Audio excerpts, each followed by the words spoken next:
Bom dia, boa tarde, boa noite, pessoal, como vocês estão? Estamos aqui hoje em mais um episódio do Sério Mas Nem Tanto Podcast, episódio este número 92.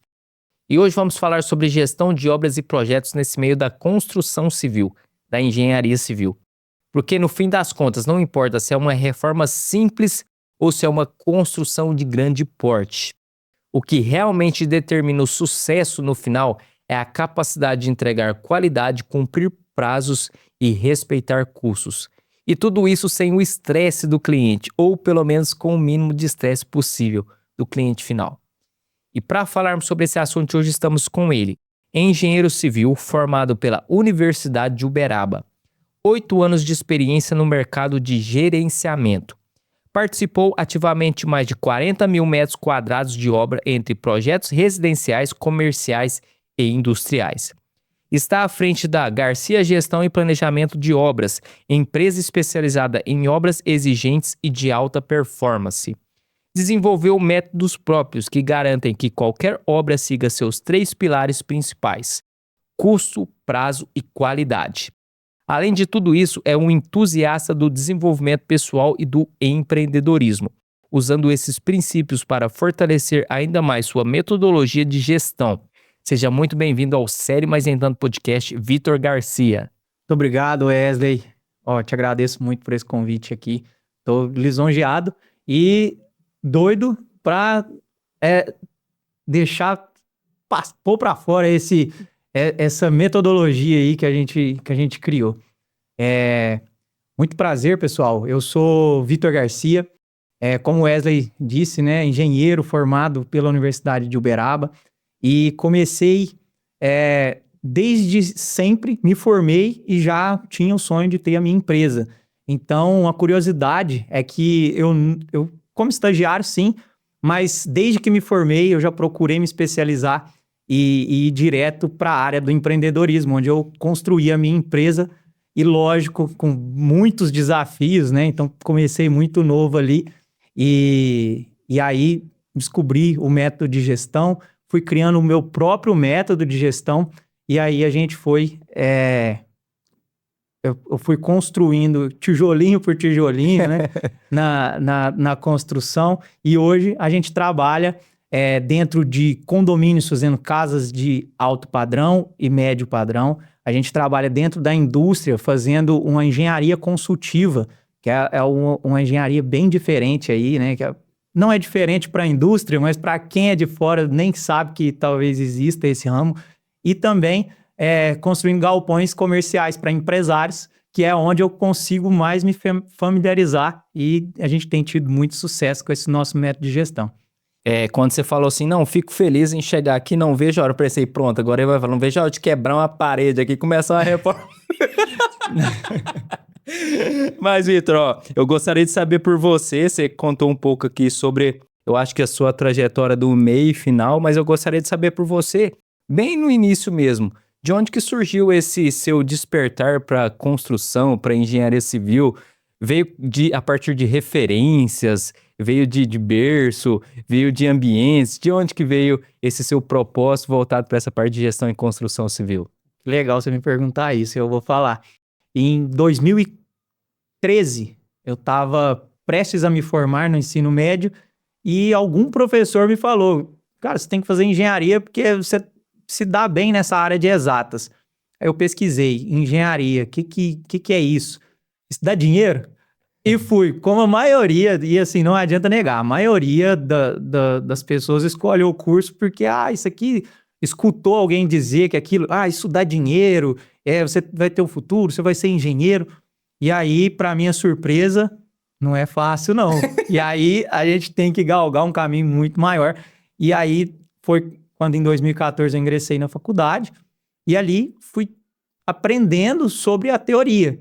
Mas o que me despertou os meus olhos foi ali no final da faculdade, quando eu comecei a fazer estágio. Então, até o final da faculdade, eu não estava tão seguro sobre a engenharia. Eu ainda tinha escolhido por uma razão que não é a melhor, né? Escolher um curso por conta do dinheiro, e a gente precisa de um propósito.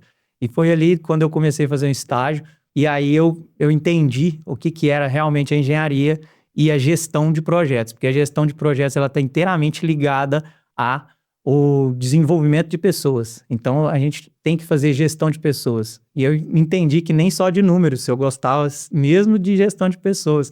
Você iniciou a sua jornada no seu propósito sem saber que era o seu propósito, né?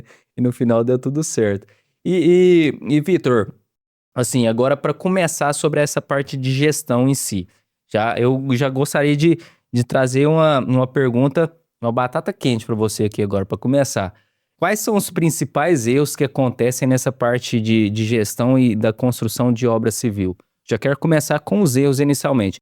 E antes disso também, antes de você me responder, eu quero discorrer aqui com você nesses 3 pilares que você adotou como metodologia, a parte de qualidade, cursos, prazos. Então, assim, eu vou discorrer contigo aqui perguntas relacionadas à qualidade, perguntas relacionadas a prazo, a cursos, né, na verdade. E assim, a gente vai fazer esse dinamismo aqui em cima desses 3 pilares. Mas antes disso, me responda os principais erros que o pessoal comete nessa parte de construção e principalmente da gestão das obras ali. Uma pausa rápida para recados importantes para você que está aqui nos acompanhando. Já clique no botão abaixo, no botão curtir, para você curtir esse nosso episódio de hoje. Se inscreva também no canal do Sério Mas Nem Tanto Podcast. Dá um clique aí no botão se inscrever, é muito importante você se inscrever aqui no nosso canal. Ative também as notificações para você ficar por dentro de todo novo episódio que a gente sobe semanalmente aqui no Sério Mas Nem Tanto Podcast. Você dando um clique aí no sininho, você é um dos primeiros a saber a cada novo episódio que a gente sobe aqui no canal. Vários episódios postados durante a semana, várias novidades. Compartilhe esse episódio para mais pessoas, compartilhe em grupos de Telegram, WhatsApp, o próprio direct do Instagram. Vamos fazer um movimento para esse conteúdo chegar a mais pessoas. E comente aqui também o que você espera e deseja aprender com esse nosso episódio de hoje. Então bora lá pro episódio, te espero lá. Wesley, eu vou te falar que o principal erro, ele é mais simples do que parece. Pular etapas. O que eu vejo e o método que a gente criou, ele é pautado exatamente nisso que você falou, custo, prazo e qualidade. Mas a engenharia, ela sempre pediu para que fosse seguida esses passos. O problema é que, na gestão de obras, muitas pessoas deixam de fazer um projeto, que depois deixam de fazer uma planilha financeira, depois deixam de fazer um cronograma de tempo e começam a obra porque o pedreiro disse que acabaria em 6 meses. E ele coloca aquilo como meta, mas ele pulou várias etapas no começo e aí está o erro, porque lá na frente o dinheiro não dá, o prazo não deu e a culpa é do pedreiro que falou que durava 6 meses e não de ter pulado as etapas iniciais. E lógico, isso não é culpa de quem está construindo, que a pessoa não tem esse conhecimento, mas muitas das vezes o próprio gerente de obra, ele negligencia essas etapas porque às vezes vou perder esse cliente, e aí ele pega e deixa de fazer aquela etapa ali porque ele não quer instruir a pessoa. E aí eu acho que para responder resumido, o principal erro está em não educar o cliente, explicar para ele que aquilo ali tem valor, que ele não vai só gastar dinheiro, tem valor, que ele precisa investir, que lá no final ele tem retorno. E com esse planejamento, que essa gestão de projetos, antes mesmo da execução física da obra, você já consegue dimensionar essa questão de questões financeiras, de prazo, você consegue pelo menos ter uma base para passar isso para o seu cliente? A principal etapa da nossa metodologia, ela está o cliente chega até a gente, às vezes, com um projeto pronto.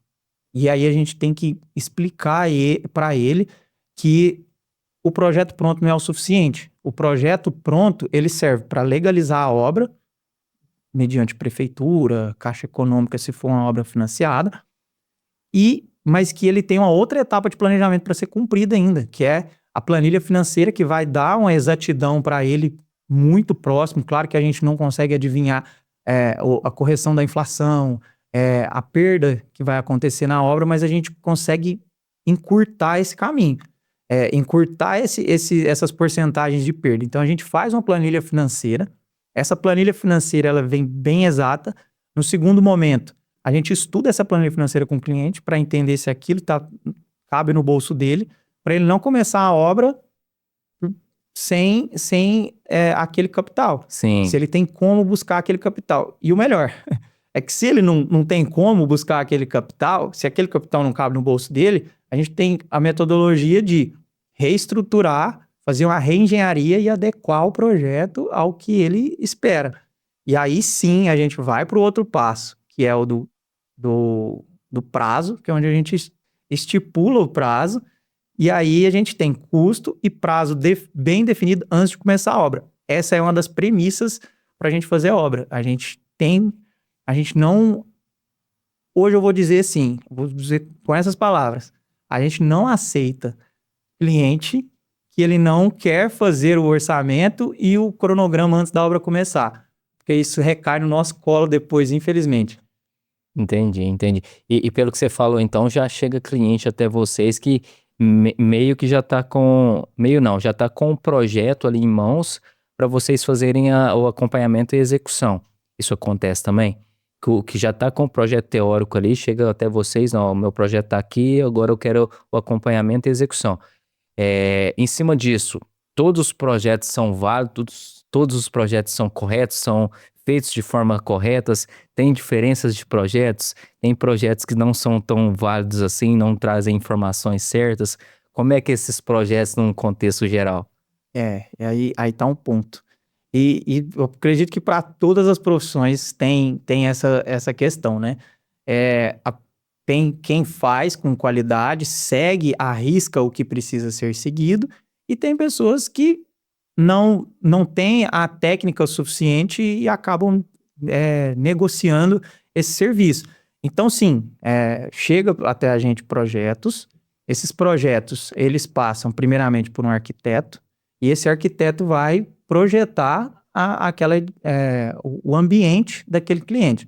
Uma segunda etapa de projeto é o projeto de engenharia. Tem empresas especializadas nisso, que vão fazer os projetos de engenharia, que é hidráulico, elétrico, estrutural. A gente pode acompanhar o cliente desde o início para ele não errar nessas etapas, mas quando o cliente chega até nós com esses projetos prontos, a gente vai fazer uma compatibilização desses projetos. A gente vai entender esses projetos. E nem sempre os projetos estão como deveriam.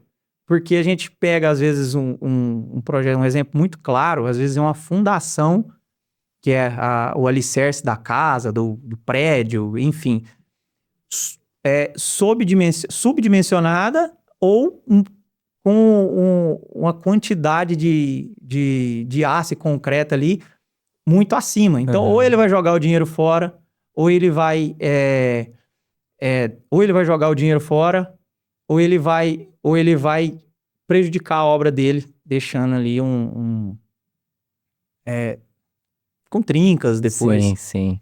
E enfim, esses projetos, eles chegando até a gente com essa análise, a gente consegue de redimensionar ali e entender se está dentro ou não. Ô Vitor, o que eu acho mais louco, né, de quando eu analiso esse tipo de situação de construção civil, por exemplo, geralmente são obras, né, falando desse âmbito residencial, na verdade. São obras que é basicamente o sonho da pessoa, né? Ter a casa própria, se planeja, sonha vários anos em ter a casa própria. Aí no momento que ela consegue juntar o capital e viabilizar o negócio, contrata profissionais que no final não vai entregar qualidade para ela e que nem você falou, às vezes pode até queimar dinheiro, né, no final ali, né? Não vai ter qualidade, não vai ter o custo e consequentemente não vai ter o prazo ali, que com certeza vai estender a entrega da obra.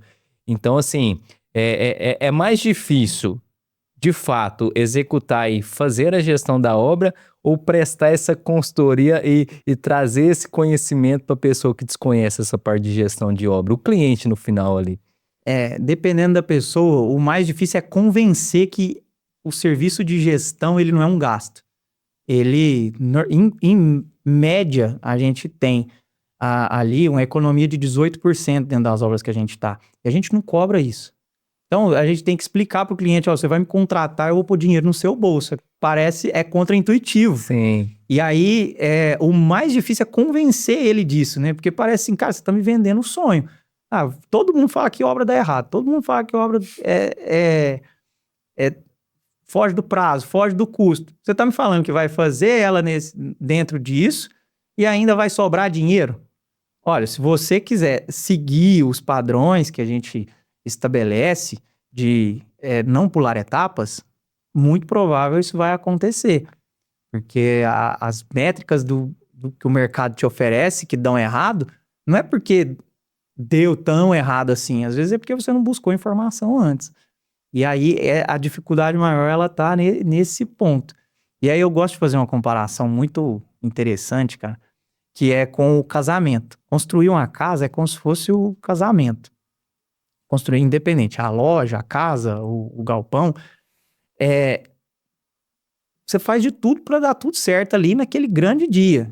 E aí você tem ali uma cerimonialista de casamento que você confiou nessa pessoa e que ela chega em você e fala, olha, você tem que fazer isso, tem que fazer aquilo, porque senão dá errado.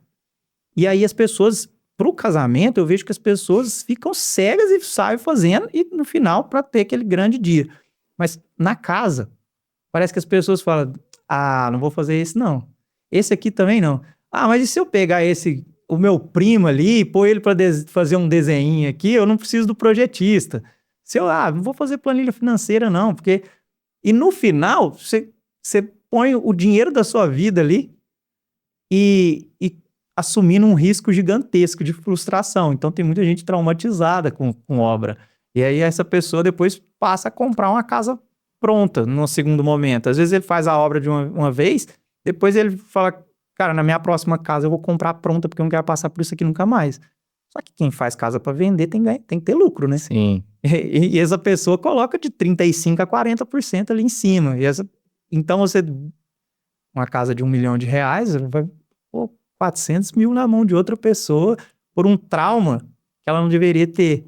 Ela deveria confiar mais no processo certo. É a falta de informação, infelizmente. É por isso que a gente busca sempre podcasts, essas lives para poder, e conteúdo no Instagram, no YouTube, para poder orientar o pessoal cada vez mais a não cometer esse erro.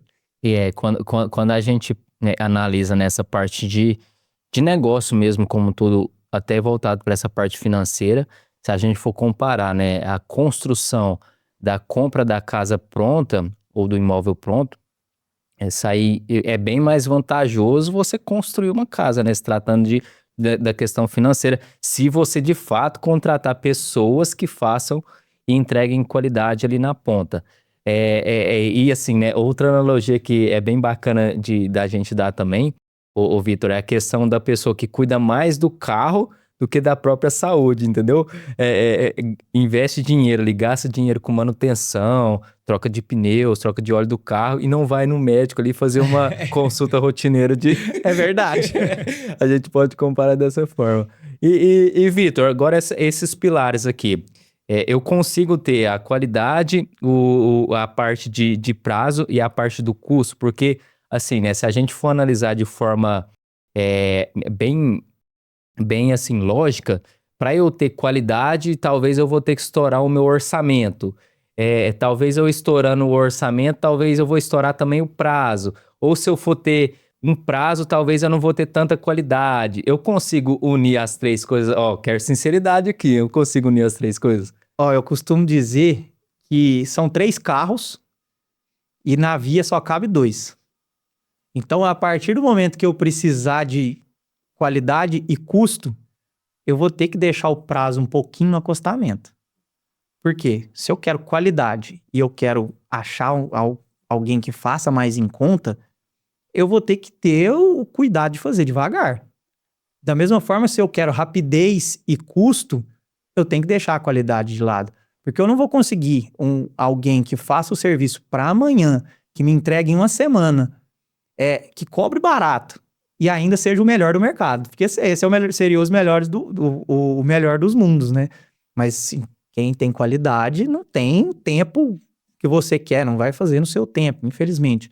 Não dá para replicar essas pessoas ou empresas. E seguindo essa analogia também, se eu quiser qualidade e prazo, eu vou ter que gastar um pouquinho mais. Então, 3 carros, uma via que cabe só 2, o outro tem que ficar no acostamento.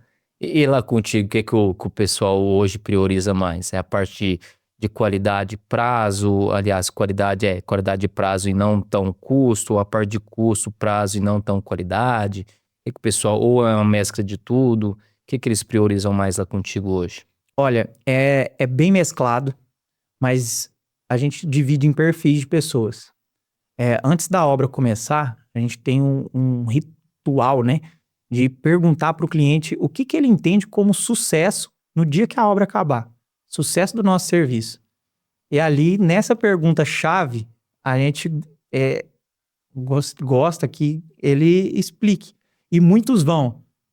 Eu tenho tanto e eu não posso passar disso. Sucesso para mim é terminar essa obra dentro do custo. Então a gente já sabe e segue um pouco mais esse direcionamento. Da mesma forma que vai ter o cliente que fala, olha, eu tô... a minha loja, eu preciso entregar ela e eu tenho um prazo determinado para entregar ela. Então, para mim, se acabar na data tal, é o essencial.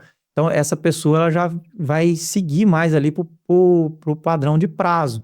E aí a gente vai determinando dessa forma. E lógico, é um convívio.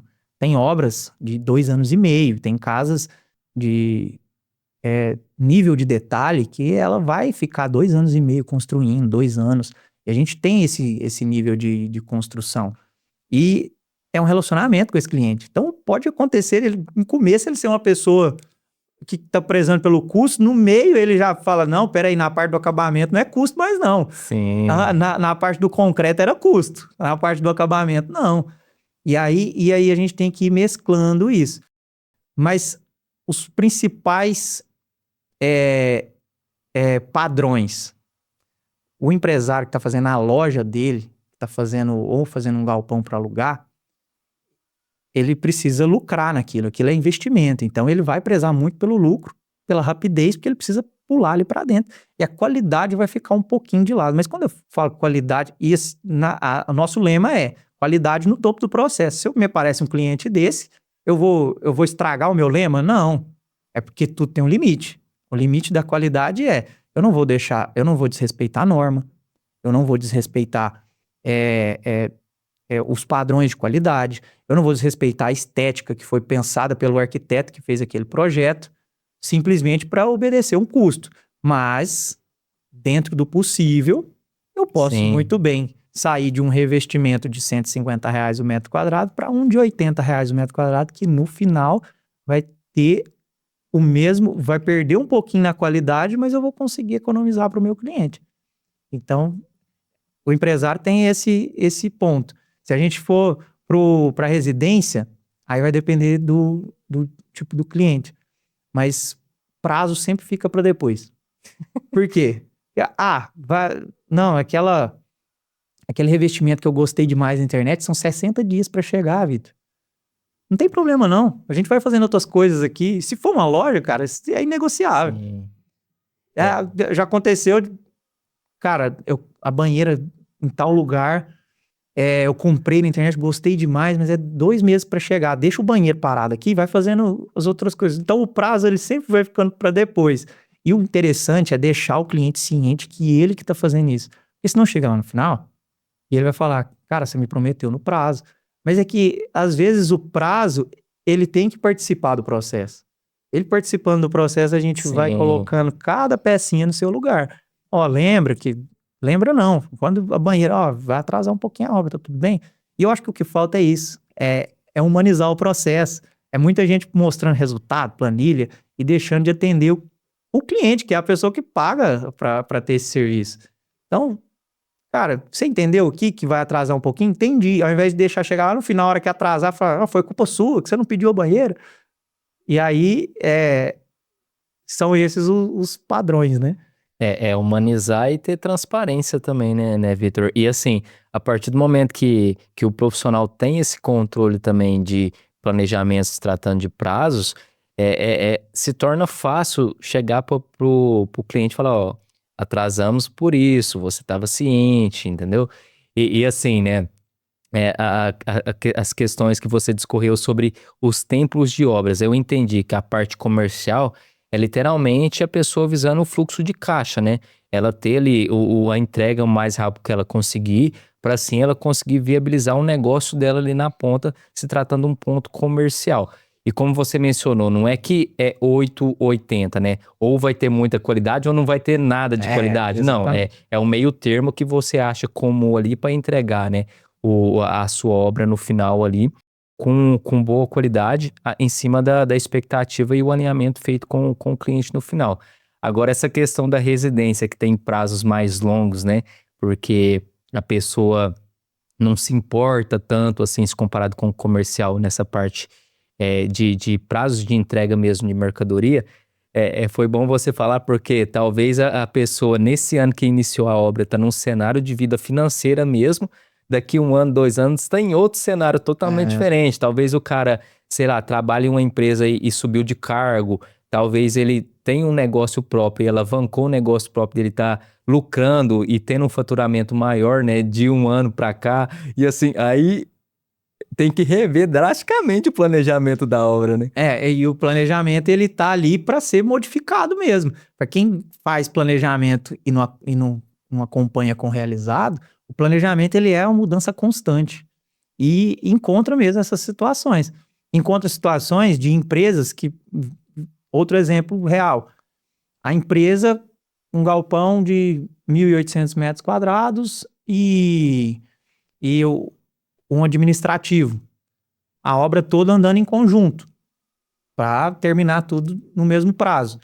O cliente liga, Vitor, eu tô sem lugar, eu não tenho lugar para pôr o meu maquinário aqui, eu tô produzindo, eu tenho um cliente que me pediu tanto de matéria-prima, eu não cabe na minha fábrica, eu preciso do galpão. Paralisa o escritório aí, põe o galpão para acabar. Quanto tempo você precisa? Vamos refazer o planejamento. Então refaz o planejamento, põe toda a força lá no galpão, termina o galpão, deixa ele usar de estoque, ele muda a produção dele para lá e depois com ele lá a gente termina a parte do administrativo. Então são situações reais. O planejamento ele é para ser modificado. Apesar do gerente de obra, ele tem meio que o sonho do gerente de obra é começar um projeto sem ele modificar, terminar ele dentro. Mas, cara, se fosse lindo assim, não precisaria do gerente de obras. Sim. Aí é tomar o calmante e vai, né? E Vitor, o que tá mais difícil nesse cenário atual hoje da gestão de obra? É achar materiais de boa qualidade, achar profissionais com boa qualidade para executar o serviço ali na ponta. O que você tem mais dificuldade hoje nesse cenário de encontrar mesmo? Essa parte de material, essa parte de profissionais? Eu acho que eu sei meio a resposta, mas eu quero que você fale aqui pra gente. É disparado a parte de mão de obra, né? Isso eu acho que são todos os setores que estão sofrendo por isso. A construção civil não é uma estrelinha que, nossa, só a gente que sofre, não, tá todo mundo sofrendo. Mas quando a gente vai descendo ali o nível de capital, de mão de obra, está ficando cada vez mais escasso. Porque a pessoa não quer fazer nada artesanal mais, e a obra ainda é uma coisa artesanal. E aí você precisa daquele pessoal com qualidade, pessoal que se especializa, porque os bons pedreiros, se engana quem acha que ele não tem estudo, mas os bons pedreiros são os que entendem e muito de obra, estudou para estar ali, estudou para ter aquela profissão, até mesmo os mestres de obra. E aí hoje o que a gente está encontrando é que o filho do pedreiro, ele não é mais pedreiro, como aquele pedreiro foi pedreiro porque o pai dele era. E aí a gente vai pegando e o mercado está tendo pessoas que estão ali de passatempo. Então, eu tô precisando de ganhar dinheiro, eu tô aqui. E não que eu sou um especialista. Então, a gente encontra esse desafio. O que a gente faz? A gente tem que redobrar a atenção. Então, há 10 anos atrás, o gerente de obras, ele era muito menos importante do que é hoje. Não é que ele não existia, mas ele estava dentro da indústria. Ele estava, assim, numa casa de muito alto padrão há 10 anos atrás, 20 anos atrás. Hoje em dia, praticamente todas as obras você precisa. Uma casa de médio porte, que ali, antigamente, você fazia com o pedreiro que era seu vizinho, mais um servente, você conseguia fazer. Era tudo quadradinho, não tinha diferença de material. a mão de obra ia cumprir, ele ia chegar atrasado na segunda, mas ele ia, você faria. Hoje em dia, infelizmente, você precisa, antes de contratar aquela pessoa, você precisa entender ao fundo qual que é a intenção daquela pessoa. Porque essa pessoa às vezes está ali só porque eu tô precisando mesmo, eu não sei fazer, eu vou mentir que eu sei fazer, e aí eu vou precisar disso. Mas não anula a questão do material também ser um desafio. Porque aos mesmos 10, 20 anos atrás, a gente era um tipo de cimento, era um tipo de revestimento. Lógico que não, né? Tinha um pouquinho a mais de variedade. Mas hoje, você vai na loja de material de construção, você pode muito bem ser enganado pelo vendedor que é comissionado por uma marca e não pela marca, se a marca é boa ou é ruim. Então, o exemplo mais claro é de impermeabilizante. Hoje, se você digita impermeabilizante no Google, você vai ver a quantidade de marcas que tem. E o impermeabilizante é um processo bem criterioso, né? Porque se ele tem uma duração de 1 ano, você enterrou ele ali, e daqui a 1 ano ele vai parar de funcionar. Então tem que saber a especificação do material, tem que saber comprar para não jogar dinheiro fora. Ou não comprar errado. Porque tem a questão de você comprar errado, porque você, que oportunidade, estou comprando um material mais barato aqui. E no final você foi gato por lebre. E tem a questão também de você ser muito medroso e o vendedor falou, cara, você só pode se for esse aqui. Vai lá e compra. Às vezes você não precisaria daquele nível de material onde você está usando. A gente encontra os desafios nos dois, mas a mão de obra, cara, é incomparável. O que a gente tem ali que tem que desenvolver, que tem que ter de paciência para poder fazer isso funcionar. Eu vi um vídeo recentemente que eu dei risada, né? O pedreiro atualmente, aí o cara numa mansão com guarda-costas do lado assim, aí ele vai, calça levanta assim e tal, calça a botina dele, vai de shortinho, o segurança do lado, num carrão ali, tá desse nível já. Os pedreiros bons tá nesse nível. E eu acho que acontece também, Vitor, por exemplo, os pedreiros, né, que são considerados de qualidade no mercado, penso que são profissionais um pouco mais antigos no mercado e talvez tenha até, por isso tem até certo receio de seguir, né, a parte de gestão e planejamento vindo por um profissional de fora ali, né? E o contraponto de talvez ter a necessidade de mais um gerente de obra é pelo fato da maioria ser pedreiros com baixa qualidade, né? Então a pessoa tem que estar mais em cima ali para no final ter o resultado esperado. É isso mesmo, né? O gerente de obras hoje, pela desqualificação da mão de obra, acaba que ele atua muito tempo dentro de obra, aonde não deveria ser. Sim, ele tem que estar dentro de obra, ele tem que saber o que está acontecendo ali, mas ele poderia estar utilizando a energia dele muito mais em conseguir melhorar os resultados do que ficar corrigindo o que está errado ali. Então, o papel do mestre de obra, por exemplo, é não deixar uma parede fora do prumo, um reboco fora do prumo, o piso bem esquadrejado, a fundação bem feita, para o engenheiro não perder tempo corrigindo isso. E chegando lá, fala, cara, tá errado, não vai concretar. Arruma isso. Porque aí o engenheiro gasta energia com isso. O que acontece? Ele fica com pouco tempo para criar mecanismos de economia, Então, e aí é uma mescla. Se você tem uma boa mão de obra que permite que o engenheiro fique mais tempo livre dentro do escritório, livre não, né? Mas que ele fique mais tempo dentro do escritório planejando como economizar, você junta essas duas forças e aí você consegue um resultado muito acima da média.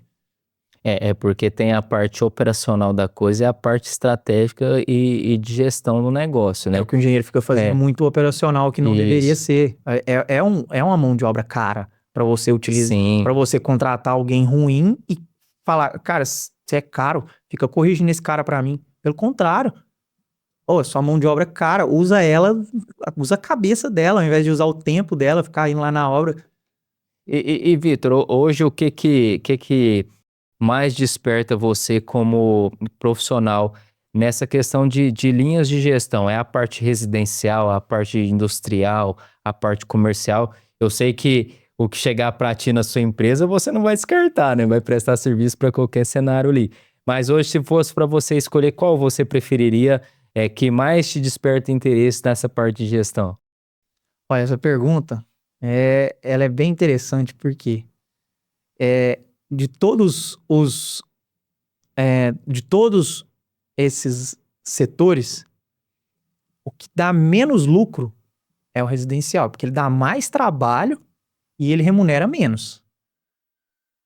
Mas por que que a Garcia tá ali, sendo que, Vitor, você é o cara dos números, você adora, você sabe tudo, na palma da mão, o que que esse setor tá te dando, aquele outro, por que que você ainda tá no residencial? E muita gente fala, minha esposa fala, cara, não sei como que você gosta de residencial, porque, porque assim, você tá trabalhando, não é por maldade, mas você tá trabalhando com o sonho das pessoas, às vezes a economia da vida inteira.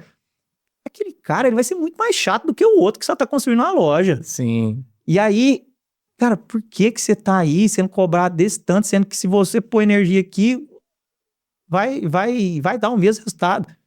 Mas é porque eu gosto. Eu gosto da residência. Eu gosto do fato de ser o mínimo detalhe.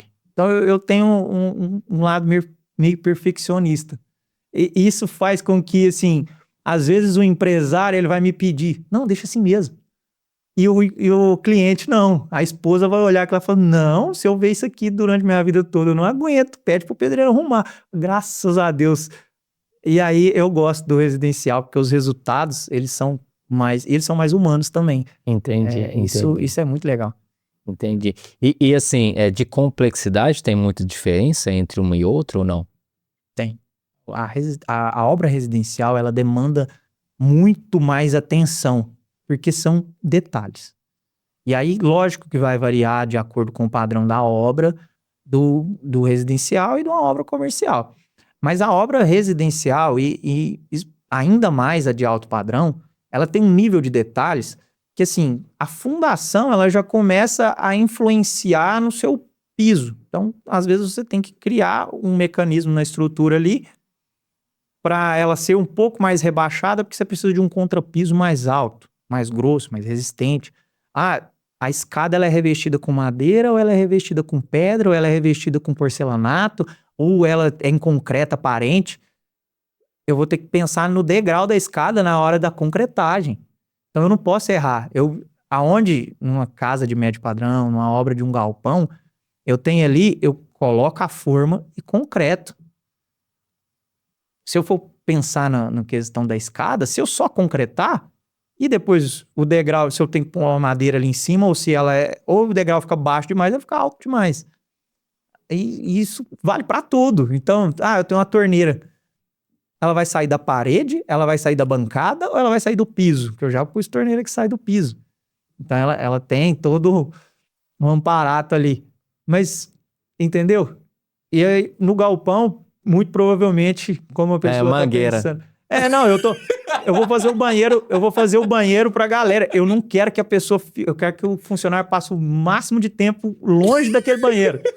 Eu vou fazer uma banheira bonitinha pra ele ali, uma torneirinha aqui, água quente. Não, eu vou fazer o básico. Uhum. E eu vou economizar ainda. Na casa, não. Vou fazer o lavar porque eu vou receber minha visita. Cara, eu quero saber se o porcelanato que vai aqui, onde ele acaba e onde começa o espelho, porque eu não quero degrau aqui na parede. É esse nível de detalhamento. E o que determina para ti uma casa ser considerada uma casa de alto padrão? É o investimento? São esses detalhes? O que determina para ti? Porque assim, quando fala de alto padrão, eu acho que talvez muitas pessoas diretamente interpretam como casas, residências de altos preços, né? Preços altos. É somente isso ou não? É outras coisas que determinam de fato uma casa ser de alto padrão? Muito interessante essa pergunta sua. Você vai me fazer pensar respondendo. Mas é que assim, a gente, quando fala construção de alto padrão, a gente não está falando de luxo. Porque existe a construção de luxo que eu vou simplesmente vou fazer dela uma obra de arte. E assim, é um tipo de construção. Existem construções assinadas, que ela tem valor ali pelo arquiteto que assinou aquela obra, pela construtora que fez aquela obra, pelo lugar que ela está inserida, pelas obras de arte que foram feitas na construção, isso é luxo. Mas o alto padrão construtivo, ele não significa alto valor. Ele significa que você seguiu os parâmetros que uma construção pede. E aí os parâmetros dentro de norma, eles são muito exigentes. Então não adianta nada. No final da obra, eu coloquei um revestimento bom e vou chamar aquela casa de alto padrão, que é, infelizmente, o que o mercado faz e muito. Porque aí você tem a imobiliária ali que está querendo vender, ela vai, essa casa é lindíssima de alto padrão. A pessoa economizou no aço, economizou no concreto, economizou na mão de obra e pôs um revestimento bonito. E aí ele chama aquilo de alto padrão, então o nome está muito... ele foi muito sujo durante esse tempo. Mas o que define para mim, isso é uma concepção minha, casa de alto padrão, ela veio desde a fundação. Eu fiz a fundação depois de ter feito um estudo de solo para saber qual era a fundação daquela residência, daquela construção. Porque se eu errei no primeiro ponto, isso não é construção de alto padrão para mim. Então, eu fiz a fundação, eu fiz a estrutura, fiz o fechamento, fiz o reboco de alto padrão, eu usei materiais compatíveis para isso, eu utilizei uma argamassa para colar o revestimento, aquele bom revestimento, utilizei uma argamassa correta, eu utilizei impermeabilização correta, cobertura, assim vai. Mas, para mim, o que define alto padrão é o processo construtivo e no final você tem produto de alto padrão. Agora, um produto de luxo é outro assunto. Basicamente também como a construção se mantém ao longo dos anos, né? Porque a partir do momento que a construção ali... Eu penso que deve ter um período médio que você vai precisar fazer algumas reformas na construção. É natural, penso eu. Mas as construções que fogem para baixo desse tempo médio, aí prova que ela não foi feita ali bem feita e, consequentemente, numa casa ali se tratando de residência de alto padrão, né? E aí a gente tem as questões, às vezes, de especificação de material. Porque, voltando àquele assunto em que eu falava da impermeabilização, existem diversas marcas. Mas você vai ver na especificação, uma tem garantia de 3 anos, a outra tem de 50. Por quê? Porque depois de 3 anos, o cliente que não leu, só foi pelo preço, ele vai ter uma infiltração na casa dele, ele vai procurar saber o responsável, e o responsável vai ser o material. O material vai falar, cara, eu te dei garantia de 3 anos, eu não te dei garantia de... Lógico que dentro de norma tem as garantias mínimas, eu tô dando um exemplo Sim. Eu não tô lembrado agora de cabeça qual que é a garantia mínima de uma impermeabilização, mas sim, seguindo esse exemplo, vão ter marcas que vão... Tem prédio, já vi história de demolição de prédio que eles dão garantia do PU, que às vezes faz a junta de dilatação. Aí você tem o prédio ali, você tem 40 anos de prédio, eles demoliram o prédio. E aí a placa ficou pendurada no PU depois de 40 anos. Aí você vai ver a garantia do PU, era de 15. Você fala, cara, isso aqui realmente é qualidade. Sim. Passou 40 anos e tá ali ainda. Aí tem uns... Passa um ano, você usa o produto, você vai chegar e fala, cara, tá dando problema.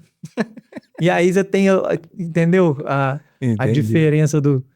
E Vitor, tem um cenário que para ti é perfeito no momento da busca sobre a parte de gestão?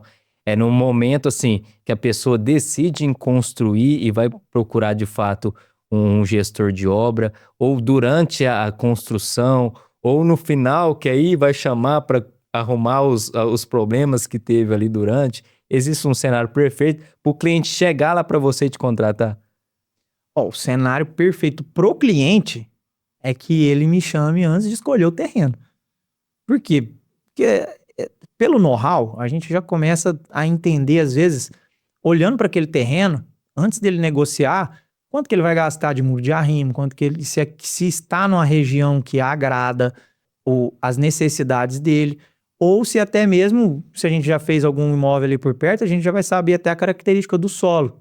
Lógico que pode mudar ali o solo de um lugar próximo para o outro, mas aqui a gente pode, olha, aqui você vai ter uma fundação um pouco mais pesada porque tem um solo ruim nessa região, aqui é uma região que tem água, a 2 metros aqui já aflora a água, isso encarece a fundação. O muro de arrimo, então o aclive ou declive do terreno vai determinar ali o quanto de muro de arrimo você vai precisar gastar. O ideal que fosse isso, mas eu entendo também que a maioria das pessoas que tem um terreno, ela tá pagando, ela comprou o terreno e daqui 5 anos eu penso o que eu vou fazer com ele. E aí a gente entra na parte que eu acho a principal.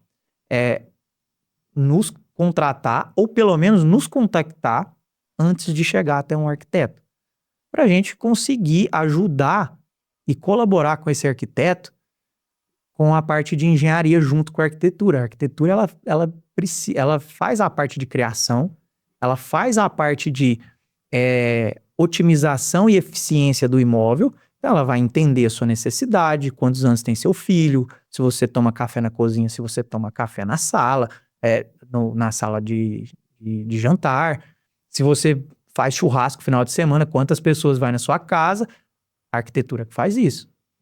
Mas e quanto que você tem para gastar com isso? Quem que vai fazer? Então, às vezes, acontece de chegar a pessoa com, olha, eu tenho X para fazer esse projeto aqui, Vitor. Nem com 2X você faz. Uhum. E aí, tá aí um ponto, uma dor. Então, se a pessoa chama a gente antes, a gente já vai colaborar com aquele arquiteto para a parte artística dele andar junto com a questão do limite de custo também.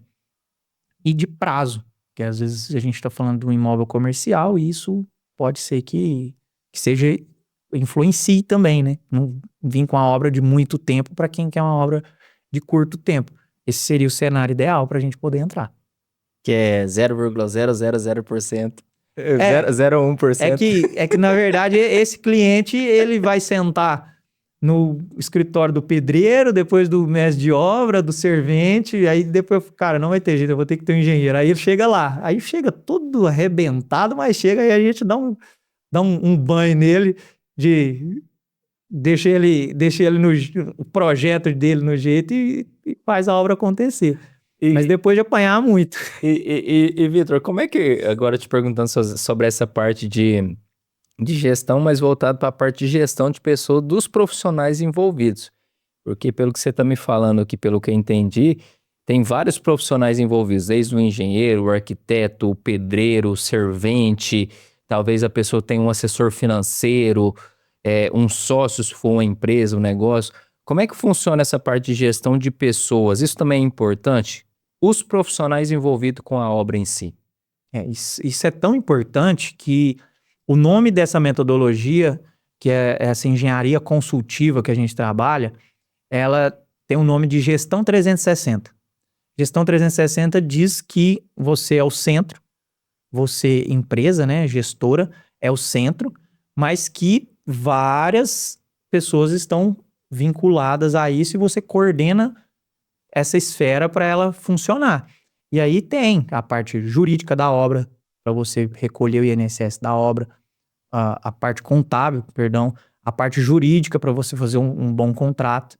E aí tem a operacional, que se for dentro da indústria é uma construtora, se for um imóvel residencial, às vezes é uma empreiteira menor ali, às vezes o seu João, ele tem uma empresa aberta e tem várias pessoas com ele, a gente leva ele para dentro e coordena ele. O arquiteto, a parte de compras, a parte de o cliente, o próprio cliente, o sócio do cliente, se for o caso. E aí a gente tem essa gestão 360. E aí quando a gente centraliza todas as informações, a gente tem alguma coisa que é muito importante. Existe um centro que ele não tem conflito de interesse de ganhos com nenhuma parte. E aí tá aí a chave do sucesso de uma obra, né? Que é, olha, você não tem conflito de interesse, eu não vou ganhar mais nem menos dinheiro, qualquer ação, o que eu quero fazer? Levar qualidade, custo e prazo para dentro da obra. Minha meta é essa. Ah, Vitor, se você deixar de fazer tal coisa, você vai economizar na obra, você vai ganhar mais dinheiro? Não. Por que eu vou fazer isso?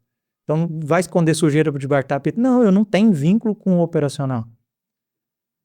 E aí, e são modelos. É um modelo meu de trabalho, que eu defendo e faço já há anos e tem dado certo. Existem outros modelos. Sim. Então, existem outros modelos, onde junta a gestão com o operacional, e aí deixa de ser uma gestão 360, passa a ser um gerenciamento de obra, ainda assim um gerenciamento de obra, mas não é 360, que é essa que eu falei que centraliza todas as informações. Mas para mim é o que realmente tem de diferencial. for levar assim na ponta do lápis, qual que é o diferencial da empresa, Vitor? A gente foca em ser uma empresa de gestão 360 que coordena todos esses envolvidos na obra. O seu retorno, o seu ganho vai ser na qualidade de entrega que você vai ter ali de gestão, visando uma possível indicação do seu cliente ali futuramente, né? Exatamente. Esse é o seu maior ganho, né? A vida da minha empresa, ela vai do nome que essa empresa tem e que eu preciso disso para ter outro cliente. Então, eu não tendo conflito de interesses, eu não vou ganhar nada antecipado, já é claro, porque eu não participo ativamente. Quem escolhe o custo da obra é o cliente, porque ele que escolheu o projeto, ele que definiu ali junto com o arquiteto, definiu o lugar que ele quer fazer essa obra, ele que escolheu o custo da obra dele. Eu não tenho vínculo com esse custo, assim como não tem vínculo com a mão de obra. E aí, qual que é a minha meta ali? Ter sucesso naquela obra, aquele cliente sair satisfeito e falar, cara, meu vizinho vai fazer uma obra, eu preciso que você faça a dele também. Essa é a vida útil do meu negócio. Então, não tem ponta solta no quesito assim, cara, eu tô fazendo uma obra com o Vitor ali e, cara, mas eu tô desconfiado. Eu acho que aquilo ali não tá dando certo, porque não tem como chegar a essa imaginação. Meio que você é o 10 do time, né? Só vai, ó. Só aqui, né? Só distribuindo. E Vitor, se a gente for comparar, né, tipos de obra, por exemplo, tem muita diferença nessa parte de gestão também de uma obra formato reforma, de uma obra formato construção do zero? Tem muita diferença, até mesmo dos profissionais envolvidos lá na ponta, por exemplo, os pedreiros, os serventes, tem que ser pedreiros específicos para fazer uma construção do zero e outros serventes e pedreiros específicos para fazer uma reforma ou não? Todos esses profissionais envolvidos conseguem fazer esses dois tipos de demanda e tem muita diferença entre cada uma delas nessa parte de gestão também? Olha, cada profissional, ele vai ter um nicho de atuação. É interessante que ele tenha. Aqui ele faz tudo, normalmente ele não faz nada. Então a gente sempre foca em buscar profissionais que estão acostumados com reforma para reforma, profissionais que estão acostumados com obra do zero para obra do zero. E aí dentro da obra do zero você tem os setores. Ele vai ser um galpão, vai ser isso. E aquela pessoa está acostumada a fazer aquilo. A gente sempre busca, lógico que com a falta de mão de obra nem sempre a gente consegue colocar aquela peça exatamente no lugar que ela deveria estar. Mas o que a gente mais tenta fazer é isso. Assim como dentro da obra, se é encanamento, vai ser um encanador que vai fazer. Se é elétrica, vai ser uma empresa de elétrica. Não o eletricista, ou o pedreiro. Cara, eu faço bico de elétrica, eu vou fazer aqui. Não tem nada a ver. Então a gente sempre tenta colocar as especialidades no seu lugar. E na gestão, o que a Garcia hoje tem como como que eu posso dizer? A Garcia tem como diretriz. É o seguinte, cara, é uma obra que ela vai precisar de projeto arquitetônico, projeto estrutural, projeto elétrico, projeto hidráulico, planilha financeira, cronograma. É uma obra que precisa de uma gestão da Garcia. É uma obra que eu vou trocar o piso. Cara, vou ser muito sincero, você não vai contratar um arquiteto, um engenheiro, projetista, e fazer uma planilha financeira. Então, cara, eu não quero o cliente que no final vai ficar assim, nossa, eu não devia ter gastado dinheiro ali. Porque, como eu te disse, a vida do meu negócio é que esse cara fique satisfeito. Então, eu não quero essa pessoa que poderia ter feito sozinho, que ia dar o mesmo resultado. Então, a gestão, eu entendo que assim, a gestão, a partir do momento que precisa de todas as etapas, a gestão é igual para qualquer obra. Você vai ter as mesmas visitas, a mesma coordenação e tudo. Você vai ter matéria-prima, que é projeto, planilha, documento para isso. Mas a partir do momento que a obra é uma obra que não precisa disso, aí ela não precisa da gestão. Não é que existe uma gestão diferente. É que ela não precisa de gestão. Aí, às vezes, compensa ver um profissional que trabalha num nível inferior de gestão e que ele faz ali no feeling, né? Vou fazer uma visita, eu identifico aqui os Eu tô trocando um piso. Então é demolição, colar o piso de novo e pintar. Cara, não vou ter uma planilha para ficar coordenando se quantas peças de piso sentou no dia. A não ser que seja um serviço muito grande, né? Mas então, no feeling, você chega ali, olha, fala, cara, produziu pouco essa semana, você vai receber tanto. Vou fazer a coordenação de pagamento ali e ponto. Mas chega cliente até você hoje, até vocês hoje, que realmente quer ter a parte de gestão e você avalia que não tem necessidade? Chega esse tipo de cliente? Chega. Chega mesmo? Chega. É, assim, pela rede social, às vezes tem muitas pessoas que ainda não entendem o valor do serviço. O valor que eu falo é o valor da entrega do serviço Sim. e o quanto aquilo ali demanda de um engenheiro. E aí essa pessoa fala, cara, vou fazer uma coisa pequena aqui e queria que você cotasse para mim. Aí eu faço um briefing, né, para entender, e aí eu posso chegar nessa pessoa e falar para ela, falar, olha, não tem necessidade. Se você quiser, eu posso te passar um orçamento. Mas aí, muitas das vezes, a pessoa vê que, cara, para eu ter um engenheiro dentro da minha obra com esse nível de qualificação, não tô falando de mim só, mas qualquer pessoa que vai doar um tempo da semana dele para cuidar disso daqui para mim, tá ficando o preço do meu revestimento. Então, opa, peraí, não faz tanto sentido assim. É mais ou menos isso. E assim, eu entendi que a parte da qualidade, a gente tem que ter pelo menos uma qualidade mínima de entrega ali, né? Independente do investimento da pessoa. E também ter uma qualidade de mão de obra, né? Tentar ter uma qualidade de mão de obra. Agora, falando sobre os prazos em si, o que mais, na sua avaliação, na sua vivência, nas suas experiências diárias, o que mais estoura o prazo hoje nessa parte de obras em si? Olha, o que mais estoura o prazo é a questão da mudança. Porque às vezes, mudar o projeto dentro de um projeto já começado influencia outras coisas. Então, cara, esse ar-condicionado no meu quarto eu não vou querer de lado de cá não, eu quero na outra parede. E aí só muda. E aí isso já tem um dia de profissional e tal. Aí na hora que você tá instalando o gesso, você fala, nossa, não pensei. Agora o gesso que ia ali, ele não pode, ele vai pegar em cima da caixinha do ar-condicionado.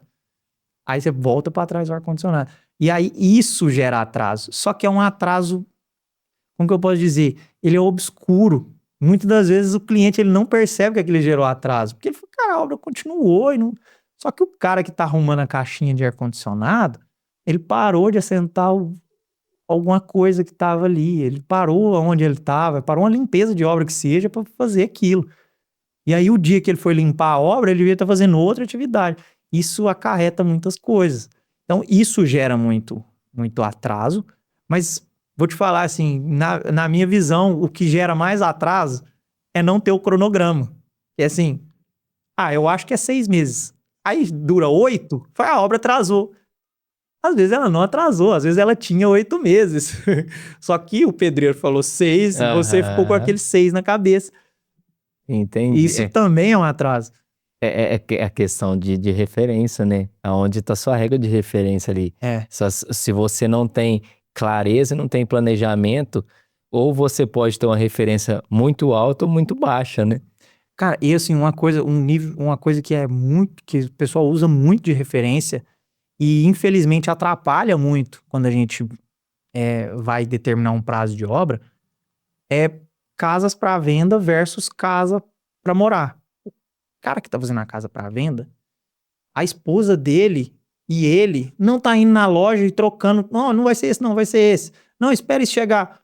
E aí, o cara tá fazendo o mínimo ali para maximizar o lucro. Então, cara, revestimento, tudo cinza. Armário? Não, só 2. A cor? Não, é essa mesmo. Gostei dessa. Não, mas essa aqui falta, é daqui 2 meses para chegar. Não, então vai essa. É assim que são tomadas as decisões. Aí você pega uma casa e termina ela em 10 meses, o cliente fala, cara, eu lá no meu condomínio lá, eu acompanhei, por 10 meses de construção, a minha casa vai ficar pronta em 10 meses. Depende do seu tipo do seu modelo de levar a obra, né? Porque pode ser que sua casa seja igualzinha àquela para venda, só que ela vai durar 12, 13, até 14 meses. O cara até anotou lá no final, né? No dia 10 de fevereiro de 2025, a pessoa começou a obra. No dia É. 15 de novembro. E ele vai todo dia no condomínio jogar um beach tênis, aí ele olha e fala, opa, evoluiu. O cara que tá fazendo a gestão da obra pro outro. E Vitor, como é que funciona essa questão do cronograma que você falou? Esse planejamento de cronograma? Qual etapa de cronograma que exige mais tempo mesmo de cumprimento do cronograma? Explica pra gente sobre essa parte do cronograma da obra em si. A obra, assim como uma planilha financeira, ela precisa de todas as etapas da obra para chegar na última linha, que é quanto ela vai custar. A gente precisa determinar o prazo. E esse prazo é o cronograma. O cronograma, ele parte do mesmo princípio, só que ao invés de calcular preço, eu calculo tempo para atividade. E aí é onde tem mais energia do engenheiro, onde tem mais energia para fazer isso, é você imaginar. Eu tenho um projeto aqui e eu tenho que fazer ele virar tempo. Então, eu vou ali, semana por semana, na primeira semana vai ser isso, na segunda vai ser isso, até me dar um cronograma físico final com todas as informações que eu preciso. E aí, a partir dali, eu vou alimentar isso com o real. Então, o dia que eu concretei a laje, eu vou no cronograma e vou ver. Olha, eu tinha marcado para concretar a laje aqui no dia 10. Eu concretei a laje no dia 15. Opa, eu tô 5 dias atrasado, então eu tenho que fazer um plano de recuperação. Esse plano de recuperação, ele vai ser, eu vou ter que sacrificar alguma coisa aqui para recuperar o prazo. Ou, cliente, cara, Vitor, eu não quero saber de prazo. Minha casa, os 2 carros são qualidade e custo. Beleza, tá 5 dias atrasado. Não tem problema não. Agora, não, cara, prazo pra mim é importante. Não, peraí, o que nós vamos fazer? Vamos soltar o eletricista e o gesseiro junto. Coisa que vai dar um conflito na hora. Mas tá tudo bem. E aí isso é a alimentação do cronograma. Do cronograma do realizado versus o previsto versus realizado. Entendi. E assim, agora entra na parte dos custos em si. Eu entendi que essa questão do prazo, né, as mudanças também afetam no prazo e nos custos também diretamente. O que mais afeta nos custos é essas mudanças que acontecem pelo próprio cliente ali ou não? Tem outros fatores também que influenciam diretamente a parte do custo, da quebra do custo no final. Existe o fator que é o reajuste natural do custo dos materiais em obras longas. Então, eu diria que, assim, afetar tanto não afeta, porque como a gente já tem estimado alguma coisa, a gente já sabe, olha, eu já vou considerar isso. Então, o tijolo custa R$1,70. Eu vou colocar R$1,70. Mas lá no final, eu vou ter uma linha de, olha, inflação. Então, essa linha de inflação, eu sei que mais ou menos vai subir 5% ao ano, hipotético. Mas então eu joguei 5% aqui. Tá bom, cliente, para você? Porque é tudo muito transparente, né? Não é algo que eu vou colocar lá 5%, vou falar só o custo final para o cliente e ele não vai saber mais nada que tá ali dentro. Não, é transparente. Então, ó, tá considerando 5%. O que você acha? Vitor, eu acho que vai ser 7%. Você põe 7% aí para mim? Aí eu coloco, porque aí ele tem o valor que ele quer lá no final para ele pautar e seguir. Mas outras coisas que afetam, às vezes pode ser o petróleo, às vezes acontece alguma coisa nesses danos que tá acontecendo, guerra, e aí você pega, cara, você compra terra, você compra areia, compra brita, você paga muito mais o combustível e o motorista do que realmente aqueles materiais. E aí você pega ali uma areia de R$500 o caminhão, no outro dia ela tá 550, você usa areia todo dia. E aí isso vai impactando, é pouquinho, mas ele vai reajustando. E também, às vezes, a mão de obra desqualificada pode ocasionar perdas, erros, e você tem que reconstruir alguma coisa, fazer o retrabalho. Que a nossa luta diária é para não existir retrabalho. Entendi. Mas a gente tem quase zero isso. Mas vou dizer que são só flores? Não. Mas é aí que entra o ponto. Meu cliente não precisa preocupar com isso. Existe problema? Existe. Mas quem cuida? A gente. Sim, sim. E essa questão que você falou desse dinamismo, né, dos preços das coisas, eu acho que nesses períodos, por exemplo, de mudança de governança do país, né, em momentos de eleições, eu acho que a sua parte de gestão tem que estar bem mais atenta enquanto a isso, né? Por exemplo, começar, sei lá, agora a gente vai ter eleições em 2026. Você começa uma obra hoje que está com prazo de entrega em 2027. E o ano Aí, que vem é feriado, é, Copa e eleição. Porque feriado ano que vem, eu não sei quantos que tem, eu vi lá. Assim, o que aconteceu de produtividade esse ano, o ano que vem você pode cortar 20%. você tá preparado, né? Só vai ser muitas emoções. Na hora do cronograma lá, a gente já começa a chorar antes da obra começar. Vitor, agora eu gostaria que você explicasse pra gente na prática como é que funciona a parte da Garcia Gestão de planejamentos e projetos e obras. Quantidade de profissionais envolvidos, a entrega que vocês propõem ali na ponta para os clientes, que tipos de clientes que vocês atendem.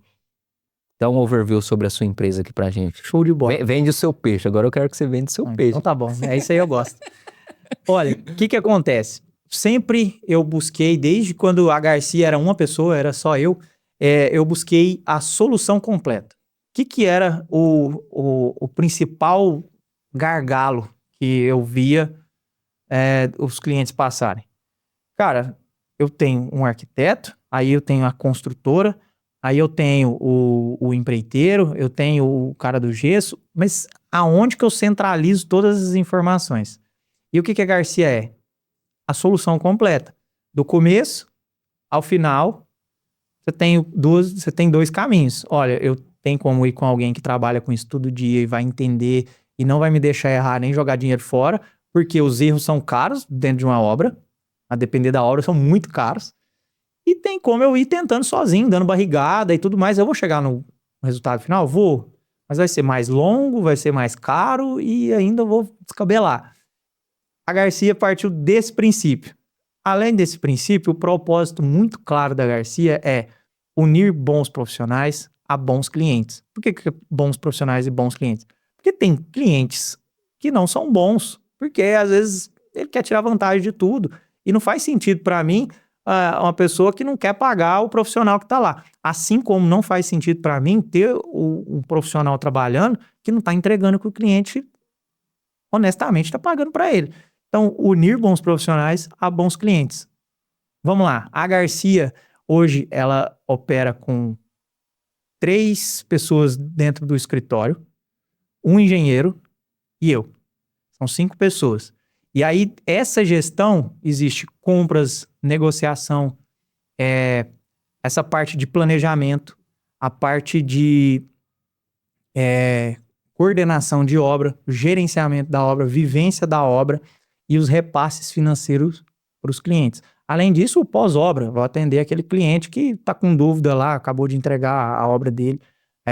Antes disso, vamos atender com projetos, mas vamos do começo para ficar mais claro. Primeiro passo de uma obra, comprar o terreno. Então, a gente vai estar ali com você para você comprar o seu terreno. Segundo passo, projeto arquitetônico. O que vocês fazem dentro de projeto arquitetônico? Eu colaboro com o seu arquiteto. Hoje a gente ainda não tem a solução de arquitetura dentro do nosso escritório. Trabalhamos com terceiros, parceiros, em algumas situações, ou indicação. Projetos complementares, hidráulica, elétrica estrutural, projeto de engenharia. Isso a gente já tem dentro do escritório. A gente tem engenheiros competentes para essa função lá dentro. E o que é o diferencial, Vitor? Cara, a maioria das empresas sofrem de projetos, sofrem com o quê? Ela precisa colocar para dentro do escritório alguém que não viveu a obra. Lá a gente é o contrário. De tanto chegar projeto ruim, cara, vamos pegar o pessoal de obra e quem quiser fazer uma grana extra vai fazer projeto. E aí eu vou colocar um projeto, mas eu vou colocar um projeto com um cara que vai gerir a obra. Esse cara vai querer fazer o melhor projeto do mundo, porque vai evitar trabalho para ele. E aí a gente pega e faz os projetos complementares. Vitor, minha obra é financiada. Depois dos projetos, eu preciso fazer a viabilização da obra. Viabilização. Aí, normalmente, caixa econômica. Toda a documentação de caixa econômica, planilha físico-financeira, ART, tudo que precisa da parte de engenharia ali. Vitor, preciso aprovar minha obra, legalizar minha obra. Prefeitura, Codal, condomínio. Então a gente vai pegar tudo isso, todas as etapas, juntar isso tudo e cuidar desse processo para você. Até aqui você não fez nada. Não fez nada. Só participou lá junto com o arquiteto que ele precisou extrair da sua cabeça o que você queria, né? Mas até aqui, nada. A obra legalizada, obra com os projetos. Vitor, vou construir. Beleza. Planilha financeira e planilha de prazo. Tá dentro do custo que você espera? Não. Volta 2 casinhas. Tá dentro do custo? Tá. Tá dentro do prazo? Tá também? Vamos para a parte efetiva de obra. Dentro de obra, seleção de equipe. Então, cara, quem precisa estar aqui? Ah, é um galpão? São essas aqui. Ah, eu vou fazer uma concorrência. Eu não vou chegar e falar, cara, só pode fazer se for esse cara aqui. Mas eu também não vou pegar qualquer um Zé da esquina aí para fazer. Ó, tem 2, 3 opções aqui. Dentro dessas 3 opções, vamos visitar a obra se você quiser. Se você confia 100% em mim, eu já vou falar esse aqui. Vamos entender? Seleção de equipe.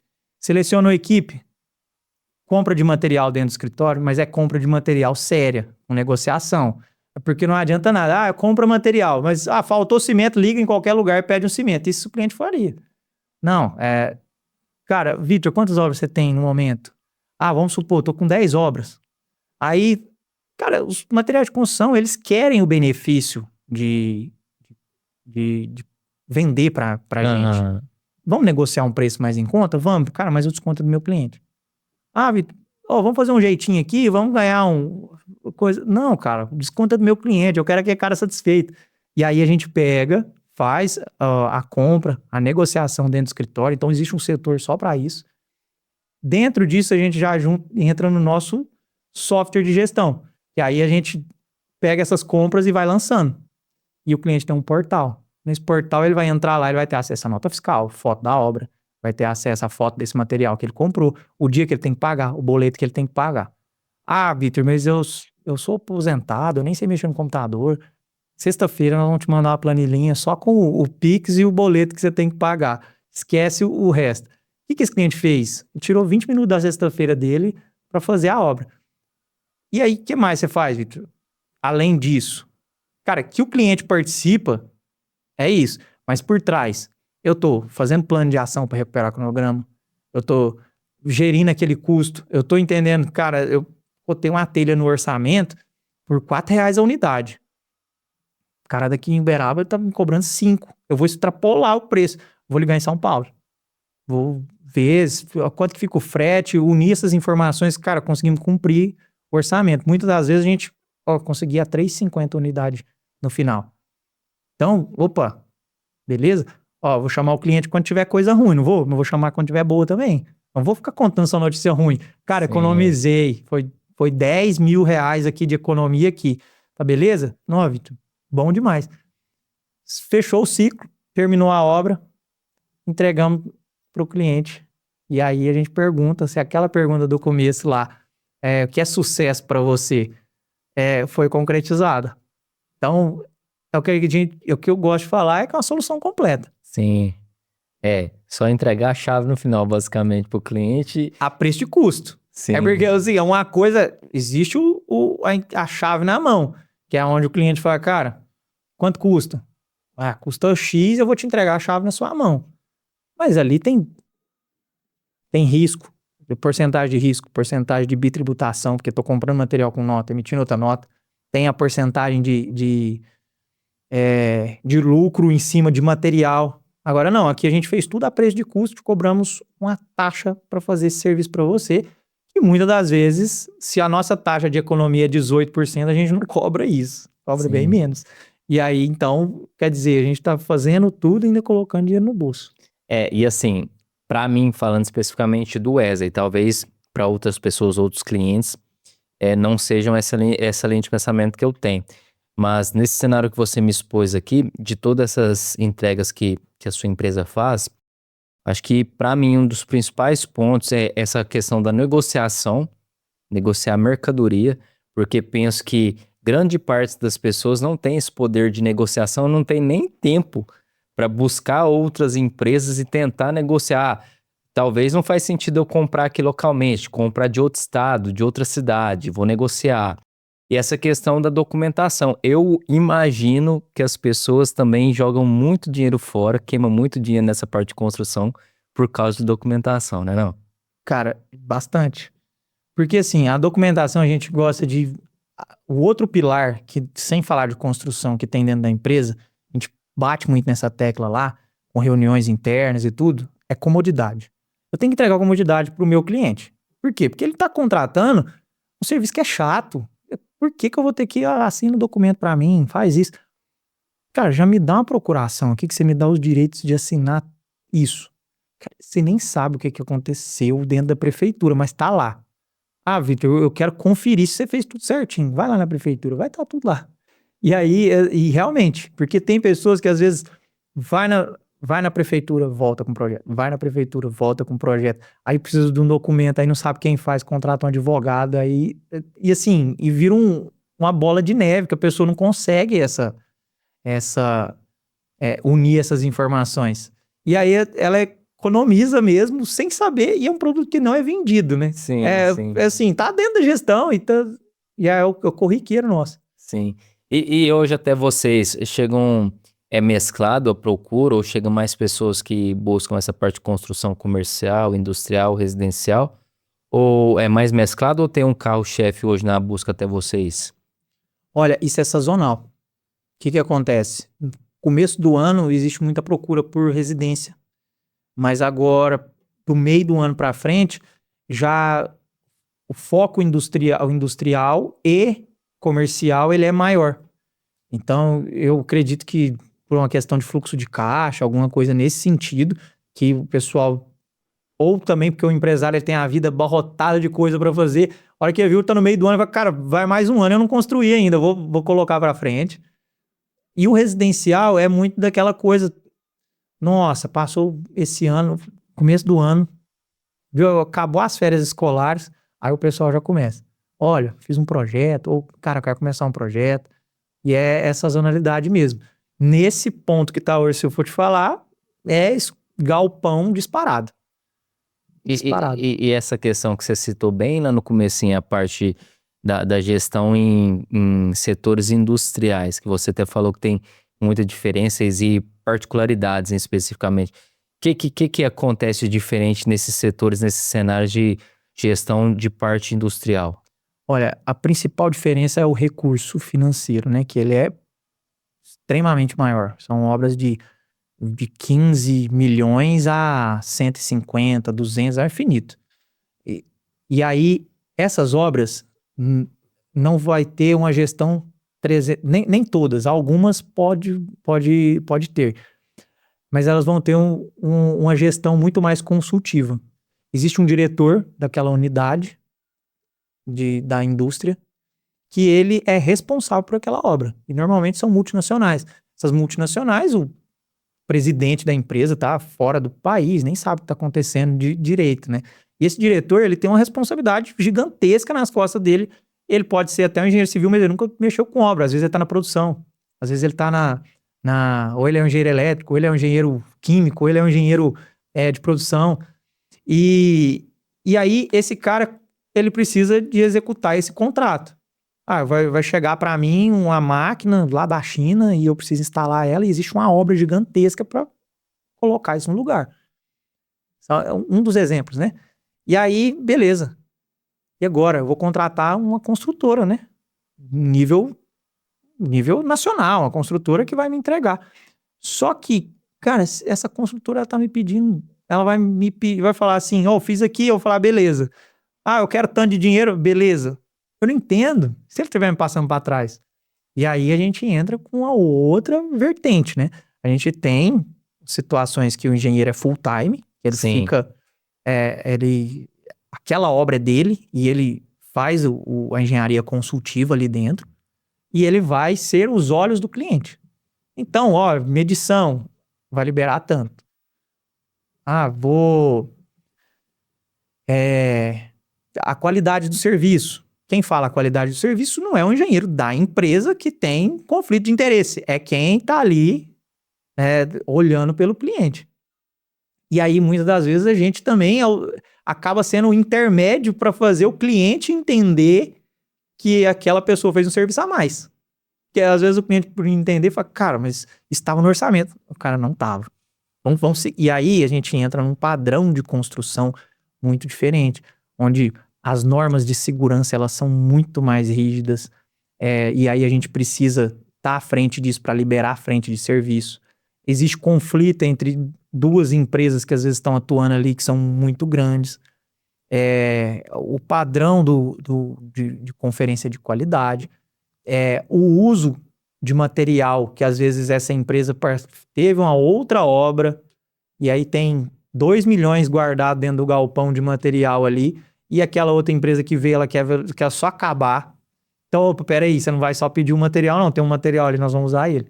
E aí, assim, é um outro universo, completamente diferente, que no final, no frigir dos ovos, é a mesma coisa, é um outro universo, com a outra característica, onde a gente, o grupo de WhatsApp, portal do cliente que a gente usa para o residencial, para o comercial, para facilitar o dia a dia, não, é uma conversa por e-mail, o padrão de segurança,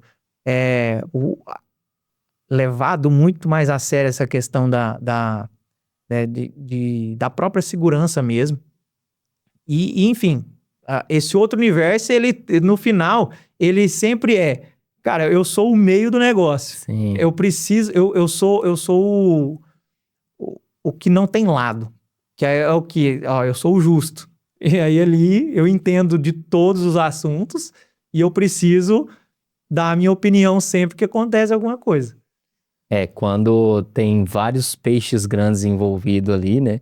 E várias empresas envolvidas no mesmo ambiente de trabalho ali, nessa questão industrial, acaba que a parte burocrática é bem maior também, né? Para entregar o resultado lá no final, né? Exatamente. E assim, tem que ter mais fiscalização, mais acompanhamento, até por questão mesmo de desperdício na própria obra, né? Porque como tá entrando muito dinheiro, né? Talvez a pessoa tá desperdiçando material ali desnecessariamente, que talvez não vai fazer uma cosquinha ali na obra, mas se a gente for parar para analisar, é um desperdício Eu te altíssimo. digo mais, acontece muito e a gente trava muito isso, são situações que às vezes a indústria, ela contrata o mesmo serviço de 2 pessoas. Então, se eu tenho um escopo aqui, A, B, C, aí ela contrata um outro que é o CDE. Ela contratou o C dos 2. E aí ela nem sabe. Por quê? Porque um escreveu de um jeito, outro escreveu de outro, eles não entendem a fundo disso. Cara, eu preciso desse serviço, eu contratei. No final, tem 10 milhões ali, os dois estão ganhando 10 milhões. E você tem 10 milhões que você... Opa, peraí, tira isso aqui da sua proposta, vai ser 10 milhões a menos, e aí nós vamos gerir a obra. Antes da obra começar, o cara economizou 10 milhões. E, Vitor, como é que você chega de forma ativa hoje até os seus possíveis clientes? É por indicação, o seu carro-chefe é indicação hoje, é mídia social? Como é que você chega com a Garcia até de forma ativa mesmo, até seus possíveis clientes hoje? Eu gosto de metrificar os meus canais de aquisição. Então eu vou ter esse número um pouco na ponta da língua. 45% dos clientes hoje vem através do digital. Que é o quê? O trabalho contínuo no Instagram, site, além do site, pode ser um LinkedIn e o tráfego pago. E aí esses 45%. Os outros são através de indicação ou de parceiros ou de cliente. O restante. Só que é muito subdividido. Ali, às vezes, um parceiro que é arquiteto, um parceiro que é um lojista, pode ser uma placa de obra também. Uma placa de obra hoje, ela é um dos canais de aquisição. E é muito subdividido. Mas o grosso mesmo, se você for olhar, quase 50%, está na parte digital, onde a gente faço conteúdo no Instagram e trabalho com tráfego pago. Entendi. Usar o digital como ferramenta, literalmente, né? Mas como é que tá a sua visão de futuro, principalmente pro próximo ano que tá chegando aí, 2026, para os próximos 6 meses, 12 meses aí, se tratando de empresas, de empresário? Olha, eu tenho uma boa visão, porque na minha concepção, a gente tem os períodos cíclicos. E a gente passou por um longo período de teste mesmo. Para quem é empresário, foi desafiador. E aí eu vejo com bons olhos o ano que tá vindo. O 2026, eu acredito que assim, vai chegar num ponto que a gente não tem como descer mais. E vai ter que ter alguma ascensão. Pode ser pouca, pode ser muita. Mas eu acredito que a tendência é melhorar. E aí, para o setor da construção civil, principalmente. Porque o ano de 2025, ele foi desafiador, porque ano bom de construção civil vende qualquer coisa. E aí você viu assim, que só quem realmente leva a sério o negócio vendeu esse ano. Isso é porque eu converso com pessoas, eu vejo. E 2026 eu acho que tem uma boa tendência e o ano eleitoral ele acaba que ajuda um pouco, né? Ele subsidia muitas coisas, ele dá um crédito ali e o crédito movimenta muito o mercado da construção civil. Eu tenho a visão de que a tendência é melhorar. Melhorar, chegar aqui quando te chamar para conversar, fazer um novo episódio, já vai estar com uns 20 colaboradores, então. Olha,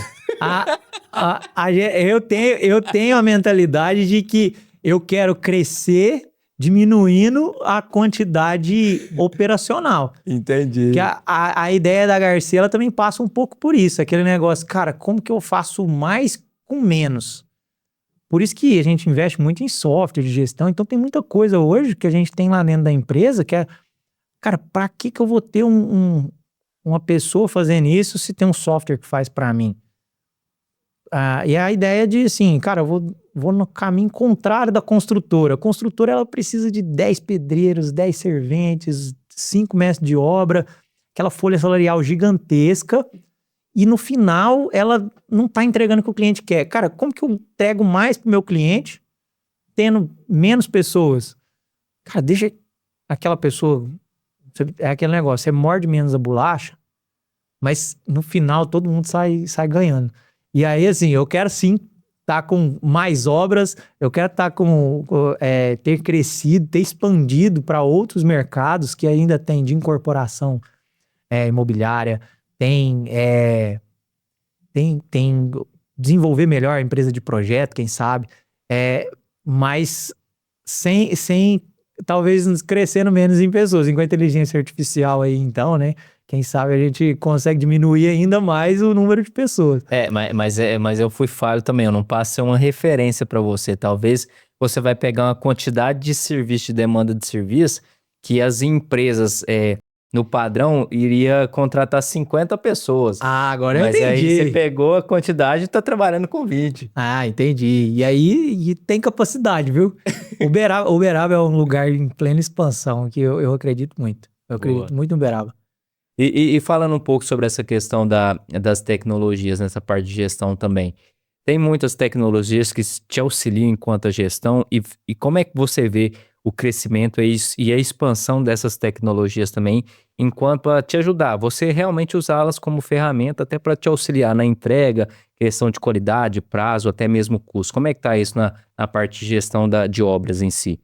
Olha, a questão da tecnologia, ela é o que a gente mais investe para poder ter mais resultados. Então, a tecnologia para gestão de obras, ela tende só a melhorar. Imagina o que fazia um engenheiro gerente de projeto sem o WhatsApp. Eu não consigo imaginar, eu não passei por isso. Como que esse cara geria uma obra? Ele tinha que estar lá. Às vezes por ligação e tudo, mas hoje você manda uma foto, você às vezes já resolve um problema que você elimina uma visita. Esse tempo você ficou no escritório, você melhorou a planilha. E aí, às vezes, lógico, tem que ter presença, não tem como não ter presença para gerir obras. Mas a tecnologia, ela vem muito atrelada a isso. E aí tem cada vez mais, o mercado tem visto isso com bons olhos, E tem empresas que são especializadas nessa área que estão melhorando cada vez mais o desenvolvimento dessas planilhas financeiras, desse cronograma de obra. Então, softwares que eram utilizados há 10 anos atrás, hoje já às vezes estão ultrapassados e já tem novas tecnologias para a gente utilizar e que facilitam muito. Vitor, assim, agora eu gostaria de te fazer uma pergunta muito séria. Essa daqui é a mais séria do episódio. Nossa Eu Senhora. guardo ela pro final. Então vamos lá. Com uma gestão de obras eficientes, eu consigo lá na ponta, no final da minha obra, ter qualidade, ter o custo e ter a parte de prazo também, com a gestão eficiente, é claro. Consegue. E assim, o que você precisa fazer é confiar no profissional que você contratou. Mas pra você confiar, você precisa pesquisar, você precisa saber quem é essa pessoa. Cara, essa pessoa tá entregando, essa empresa ou pessoa, ela tá entregando resultado? Você foi em 2, 3 clientes que ele passou e o pessoal falou que entregou mesmo, não é balela? Cara, confia, porque essa pessoa, ela tem ela tá vivendo isso. Ela tem o molho. ela vai saber te entregar isso. Então, confia porque dá. Porque aquela questão dos 3 carros, que só tem só cabe 2, dá pra ir os 3 devagarzinho. E aí, mas assim, não pode quem não entende, às vezes, eu quero mais isso, quero mais aquilo. Confia que dá certo. Confiança em cima dos resultados que o profissional já entregou, né? A questão das métricas é importante, né? A avaliação de métricas de resultado, até para contratar um bom gestor de obras, né, Vitor? Exatamente. Vitor, e aí, gostou do papo? Demais da conta. Como que é isso? Como é que Quero vir mais vezes. Qual foi a sua sensação e experiência do primeiro podcast? O Vitor também é o primeiro episódio que ele grava de podcast, né, Vitor? Conta pra mim aí, como é que foi a sua experiência aqui no Sério Mais Entanto Podcast? Cara, eu gostei muito e principalmente porque foi um tema confortável, né? Um tema que eu vivo diariamente. Tá na veia, porque assim, falar que eu é 16 horas trabalhando por dia, que é o tempo inteiro melhorando processos. Se tá em casa, tá assistindo um filme, lembra do... Então é um tema que eu gosto muito e pra mim foi bem divertido. Quero vir mais vezes. Você vai me chamar? Boa. No próximo episódio eu vou te chamar então para conversar sobre a construção de aeronaves, que é um tema que você não é mais confortável. Eu venho pra tomar um café. Mas, Vitor, temos uma mensagem final antes, né, de finalizar aqui, mas antes dela eu gostaria que você olhasse para aquela câmera ali agora e passasse suas mídias sociais. Como é que o pessoal te encontra nas mídias para ter uma proximidade maior e melhor contigo?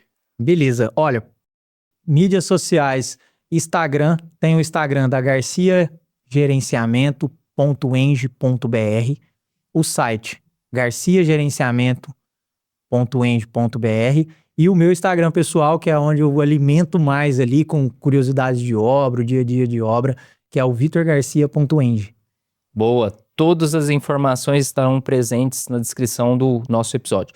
Vitor, agora eu gostaria que você deixasse uma mensagem final, principalmente para aquelas pessoas que não veem valor nessa parte do acompanhamento especializado ali durante as obras, essa parte de gestão de obras, só veem o custo e, consequentemente, não contratam esses profissionais. Conseguem deixar uma mensagem final para esse público para a gente?